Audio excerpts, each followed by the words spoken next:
Hello everyone, JR10 Desert Gold. Got a short topic to go through with you today and hopefully make it quick and easy. This right here is a 24 millimeter lens with a manual focus from Rokinon. It has the standard RF Canon mount on it so that it can be mounted on, obviously, any of the RF compatible Canon DSLRs like the T3i. But what would you need to do to mount it to an astro photography camera like the 585 MC here or the 533 MC Pro here? The solution would be picking up a ZWO filter drawer adapter that on one side would have the correct thread pattern for the camera, and on the lens side, obviously, it would have the RF mount. So you would be able to mount it to this any of these ASI cameras with that filter drawer. Now, what are you going to do from that point with this 24 millimeter or the 85 millimeter, even the 50 millimeter or the 14 millimeter, obviously? Nobody has a commercially available mounting setup for them for astrophotography. The only one that I am aware of that's commercially available is for the 135, which I've got two of them. But anybody that's wanting to do wide field imaging with the 85, the 24, the 50, you're going to have to figure out a way to mount it. Minute movements on these focus rings make dramatic changes on the resolution of the stars. So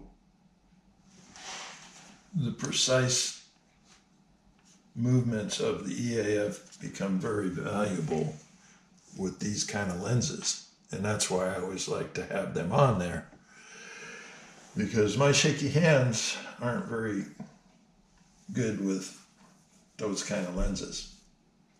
Now, that poses a problem. Nobody makes mounts, as I mentioned earlier, for these lenses, so you're going to have to find a way to make a mount for it. And the easiest thing to do is get an inexpensive 3D printer, which I did, and print your own mounts, which I did. This is the 85 millimeter system that I printed, and basically you've got a mount for the Arca Swiss saddle, which would hold the ASI Air as seen in this project that I'm just finishing up. This is the ASI Air Mini. Okay, so we've addressed our initial challenges with getting a system put together for these wide-angle lenses. We've decided on 3D printing your mounts. You've got, if you want an EAF mount, then you can incorporate that as I did here and as I did over here, same type of principle. This is actually going to be for the 85 also. I just wanted to make use of this ZWO ring collar that's been sitting in the drawer for about a year and a half. So all I have to do is switch this lens over to this mount, and I can use the 533 for a different field of view and different pixel size for a different type of resolution, which I'm eventually going to put some images up in comparing the two different fields of view and how they look with regard to each of these lens or cameras. So anyway, we got the decision that we want to go with the EAF. We built or printed out the respective mounts, and now we got one more challenge to deal with, and that is the gear belt, the drive timing belt that comes with most all of the commercially available EAF sets that are available for the 135. But as you might surmise, there is nobody putting together or marketing a gear belt for an 85 or for 50 millimeter or whatever. So how do we get around that? That is an easy fix through the magic of Amazon. This is a roll of 3D printer timing belt, and I'll bring up, this is the exact one I purchased. It's 3D printer timing belt 2GT, and it's a 10 millimeter width. You got this is 3 meters for $11, and I've made a number of belts with this roll, and they work perfectly.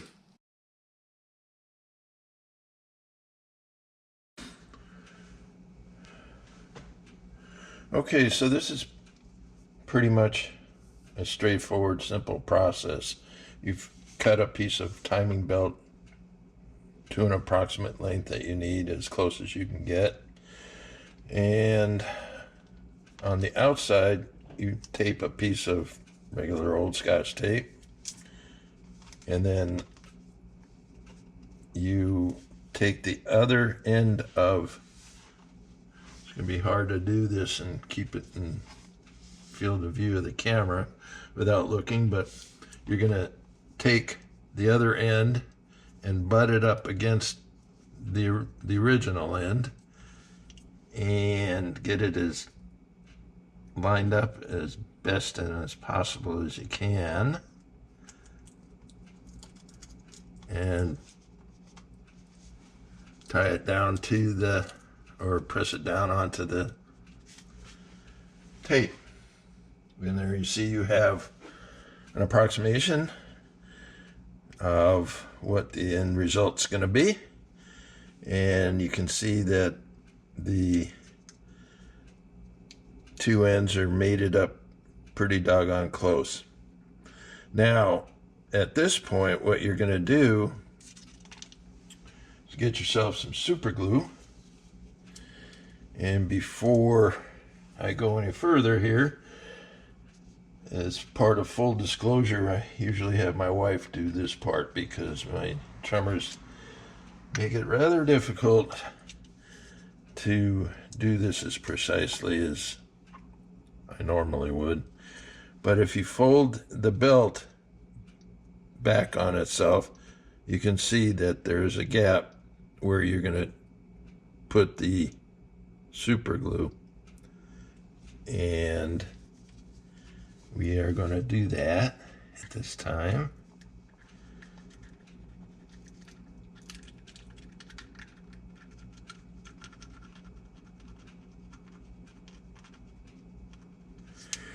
All right, so we've got the super glue in place, and that's basically it. You're going to let it sit there and cure in its normal position, making sure that the two end pieces haven't moved or changed position, and that's all there is to it. That's why this is so simple. And when I first heard about this, I was skeptical about it being so simple. I mean, you've got tape on one side, and you've got super glue binding two loose ends of a timing belt together, and I just didn't think it would work. But take it from me, I've put a lot of these belts together. In fact, this belt right here has been put together.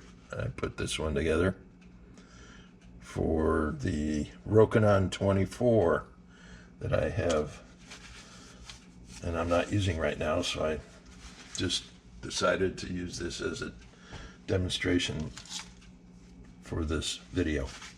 Anyway, you see how simple that is, and we'll let this cure and look at the final results in a while. Okay, so here's the finished product here. The drive belt, timing belt if you want to call it that, is all done. It's cured. It is as strong as it'll ever need to be. It's much stronger than what the EAF is going to require of it. The most important part of the process itself is getting it close enough to the size you need. And then once it's mounted onto the lens, you can use the screws to loosen it up and move the EAF up or down, depending on whether you need to tighten or loosen the belt. The importance of getting it close can't be understated. You want it snug. Let's see if I can. You want it snug but not too tight. So we've addressed the challenges of putting together a wide angle grab and go type rig and utilizing what we can get a hold of to put accessories such as this EAF and mount it on one of our printed mounts. And in the next video, I'm gonna get into what's involved in starting up with 3D printing and what's involved in getting organized with astrophotography as it relates to the 3D printing. Anyway, I hope I imparted some information that might be helpful to others. So if so, I've accomplished my goal. Anyway, I'm going to, like I said, be doing a second part, so be on the lookout for that. This is JR10. Have a good day. Have fun. Be safe.